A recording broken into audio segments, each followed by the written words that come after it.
On Governor Sakaja being favored by Raila Odinga, as I told you that in a house, a father can love one child more than the other.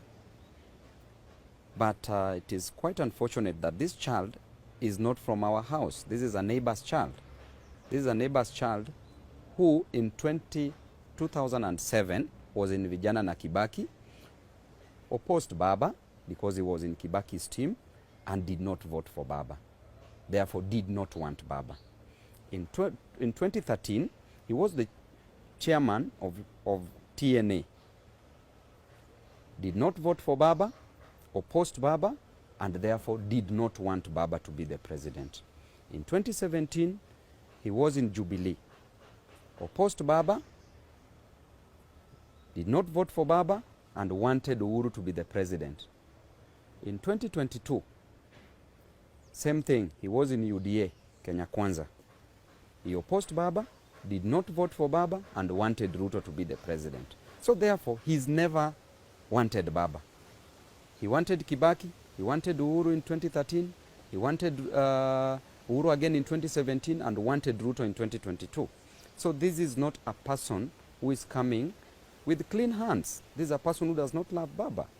He's not sacrificed anything for Baba. So even going to Ethiopia, those are PR exercises. So Baba should know better his children, and he should know those who love him like myself and deeply love him. Sakaja has no future in politics because Sakaja has destroyed his own future in politics.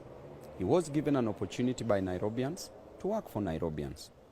A very good opportunity that God bestowed upon him. What did he do instead? He's messed it up.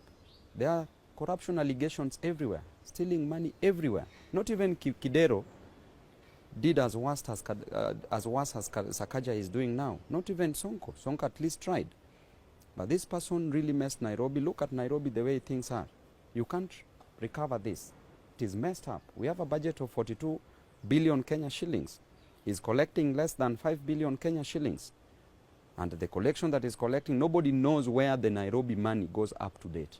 So what kind of a governor is that? And he's a young person like us. If he was doing better, people would not be thinking of even going for that seat, irrespective of a political party, because he's a young person. But look at now. Over 20 candidates have declared that they want Nairobi gubernatorial seat in the whole country. Look at the way Nairobi is ranked. Nairobi now is ranked in number 40s out of 47. Is that the kind of a governor that we want? A governor that does not want our children to go to school, a governor that does not want our mothers and our fathers to access quality health services, a governor that keeps the city so dirty, a governor that cannot work on a simple drainage in the country, in Nairobi. When it rains only for 30 minutes, what happens at the CBD? He's doing them deliberately, and he knows that he's not going to come back. In fact, of the 20 aspirants, he will be number last in that election. I can assure you today. Narok, as a rural county, is collecting more money than Nairobi, which is a capital city, which has a budget of 42 billion Kenya shillings. What does that tell you? On-source revenue right now should be around between 20 to 22 billion. But our governor is collecting less than 5 billion. What does that tell you? And that 5 billion is also pilfered, is also stolen. So it tells you that he's not serious. Narok is defeating Nairobi. Kisii County in collection collects more than Nairobi. Nairobi is a capital city. So let the governor know that life to a man is about duty, not beauty.